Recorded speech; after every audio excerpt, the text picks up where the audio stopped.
ndeshje minutat fundit, apo sekundat fundit, shtesi ka pas 2 apo 3 ndeshje. Po 2, me Ferizajnë e Ballkanit. Sakt,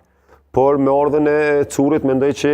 sigurisht kur vjen një trener i ri, do të me pru një frymë të re. Aje po ndryshoj diçka, edhe po mendoj që ka bo një punë ko gjatë mirë. Tash është shumë mirë që jemi në gjysmë kampionatit, edhe sigurisht që treneri ka me kërku matë mirën edhe përforcimet, po tash a mundet me gjetë përforcime adekuate të mira, cilat i nevojitën për momentin, me të shijet, po shijet që tash kanë fillu, që tha dhe Ismeti edhe drejtora sportiv, është një drejtor sportiv sigurisht që ka punu mirë të vushtria, ka pas karierë të mirë futbolistike, e një futbolin, po vjen mirë që pa aktivizohen këta djemë të ri. E kemi rastin edhe për ju apën hapësirë edhe shumë trenerave të ri, që petregojnë vetën. Mendoj që mas mirë të këto tash do të me ditë vetë treneri me kryesin e klubit, por barën kryesore për përforcime,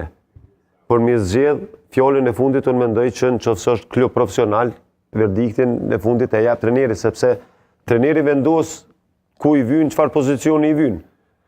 qëfar lojtar ka me marë. Por këtu do të mu lidhë edhe me çështjen, sepse një rol të madh e lunë edhe, si që tha Ismeti, pregaditja fizike, so ku mujtë me vrejtë unë edhe pesho, thuaj se gjithë Superliga, veç po udhtojnë në Antali, ku është shumë mirë për futbollistët, sepse atë e dim që kushtet janë fenomenale. Kështu që tash të shojnë pregaditën mirë, që po thëtë edhe Ismeti pak ma shumë me rritë ritmin, edhe unë mendoj që Gjilani nuk është largë prej garave evropiane, që është ati, sepse diferenca e pikëve është shumë e afërt. Kështu që tash kush i bën përforcimet më të mira dhe kush bën një fazë